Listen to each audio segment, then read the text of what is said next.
Hey guys, how's it going? Welcome back to another FIFA 22 video. Hopefully you guys all had an absolutely amazing Christmas, and apologies for maybe the late upload. My Elgato actually broke over Christmas. It malfunctioned. I was moving my desk around a little bit, and somehow my Elgato broke, so I've had to wait for a couple of days for a brand new one to come. So that is why the late upload. But hopefully you guys had a great Christmas. Hopefully everything was good over Christmas and you enjoyed the time with your families. I certainly enjoyed my time. So we are back on the grind today with the videos, and we're back today with a brand new formation, which is the 4-3-3-4. Now this is a very attacking setup today. I wanted to do something a little bit more attacking. So this is something that I would recommend is not something maybe to start a game with. It's more something that you want to look at if you are struggling in a game, if you're behind in the game and you need to get back into the game. This is probably a formation for that. So I wouldn't recommend this be a formation you start with, because it is very, very aggressive. It's very attacking. And I think if you start with it from the very beginning of a game, there'll be lots of holes. This is just sort of that. I need to get back into the game. I need a goal desperately. That's kind of what this formation is about.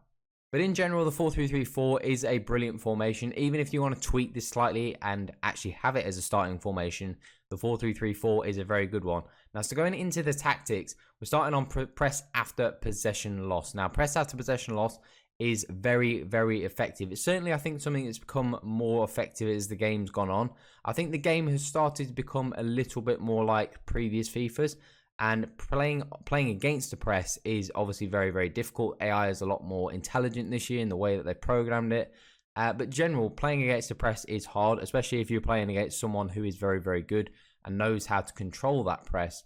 But obviously, with the way we've set it up, trying to press people, you want to get in their face, want to get that ball back as quick as possible to create more chances. Naturally, it is going to leave more space, more open gaps. But having that sort of front six pressing really, really hard is going to make it really difficult for your opponent to get out, because it's not going to be an easy out ball. They're going to have to kick it long, which means you get the ball back, and then obviously you can maintain your attacks from there. Defensive width, we've gone to 45. I just want to be a little bit narrow in my defense. Like I said, I think it's always better to give up width on the wing rather than have space in the midfield. So we're going to compact that midfield and that defense a little bit more. Going to leave space out wide, let people cross, and let people have the space out there. Depth, we've gone on 65, because if you're going to play on a press, especially when we've got this being an attacking setup, naturally you need to be higher up on the pitch. A press doesn't work very well if you have low depth, so you need to have that high depth.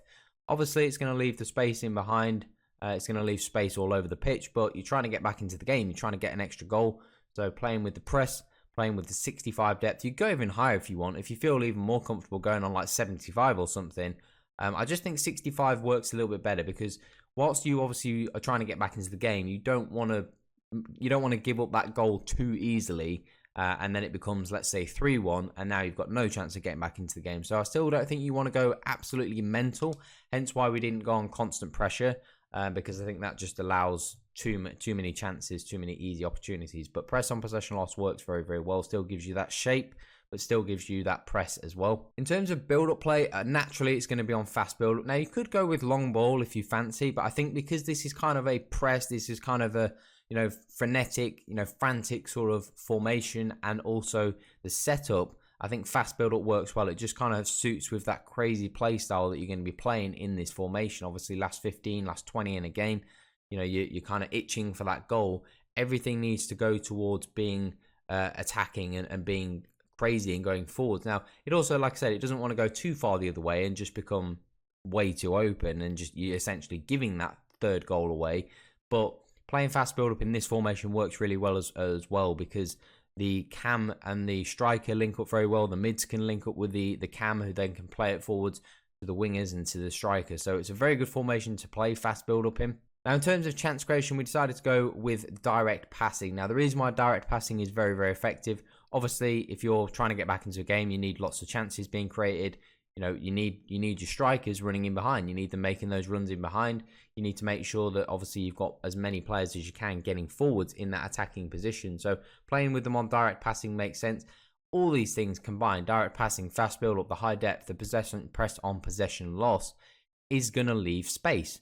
But you're trying to get back into a game. You're trying to get that goal back. So naturally, you've got to be willing to sacrifice a third goal to even it up at 2-2. You get it back to 2-2. and then you can switch back into whatever your starting formation was. So this is a formation and setup that works very, very well. And certainly this weekend league, I went behind in a couple of games, was late in a few games, so I had to switch into this, and every game I got straight back into the game and went on to win when switching back into my previous formation. But this was great at getting me the goal back, and it got me the goal back very, very quickly, which was really, really important. Offensive width on 65, just a little bit narrow because we've obviously got some wingers, 6 in the box and 3 on corners. I've got that new corner routine, obviously that corner routine where you go short, cut it back, cross to the back post and then head it in. It is very, very overpowered, and until it gets patched, it's very, very effective. So having 3 players in the box for that is very, very effective if you know how to do that corner routine. If you don't know how to do the corner routine, then I'd recommend going back to 1 and not getting countered so much, but having 3 on corners if you do. In terms of the instructions, it is very similar to what you'd expect. Obviously comes across the sweep keeper on check, and then on all the defenders I've actually gone for stay back while attacking. Now naturally you might think, well, why not go for the fullbacks on balance? And whilst we are trying to get back into the game, I have got the front 6 doing most of the attacking. I don't necessarily want the fullbacks getting involved, because then I think it's just going to be far too open. You're just going to be essentially giving that 3rd goal away. I did try with the fullbacks on joining the attack, and then I moved them back to balance, and I still had the same issues. It was just too attacking, and you might think that the whole point is trying to get back into a game, but when I did try it, I did give up that 3rd goal very, very quickly, or that extra goal that took the game away from me. It came very quickly, and generally it came from the fullbacks being out of position. So since I changed them back to stay back while attacking, I at least had that foundation of that back 4, and it was far more effective. Still on occasion, you know, you concede that goal anyway, but it was just far less often. So it definitely is the way to set it up. In terms of the 2 midfielders, we've got Capoue and Kante. We've got them both on balance, but we've got them both on staying edge of the box. I do want them there just for blocking counterattacks mainly, but it depends on who your players are. The fact that I was using Kante and Capoue, naturally kind of more defensive midfielders, it was a lot better and a lot more smart and sensible to have them on stay on edge of the box. If you've got some slightly more attacking, for example, if you've got that winter wildcard Milinkovic-Savic, for example, I'd probably recommend then him being on get into the box for crosses. So it depends on who your personnel is. If they're naturally more defensive, go stay on edge of the box. If they're more attacking, go on get into the box. Now, I've got Verratti in the cam spot, but I always sub Verratti off for a more attacking player, whether that be Winter Wildcard, Zaha, or someone else. I generally subbed off Verratti because obviously I want someone who's better. What I tended to do was put Cantona in the cam spot and then bring on Zaha and put Zaha at striker. So we've got Verratti in that cam spot at the moment, but naturally he's going to be on get into the box for crosses. Now, some people may recommend having the front 4 on stay forward. Now, that can be a very effective tactic. If you're obviously wanting to try and get back into the game, you can put the cam and the 3 attackers on stay forwards, because you're going to be playing on a press anyway. It just means that they're always going to be in your opponent's face. So playing on stay forward is something you can do. I didn't really try it too much because I found that what I was doing was working. I didn't find the need to change it, but you can change these guys, Verratti, Cantona, Pulisic, and Chiesa, those positions. You can change them to stay forward if you would like. Speaking of Cantona, we've got him on stay central and get him behind naturally. Obviously, with width in the team, he doesn't need to drift that wide. He can just stay in the middle. And again, if you want to, you can switch to have him on stay forward with the cam. And obviously, the wingers, when it comes to Pulisic and Chiesa, we've got them on get into the box, getting behind. I've got them on balance width. I didn't want them on cut inside. I still wanted to have that width.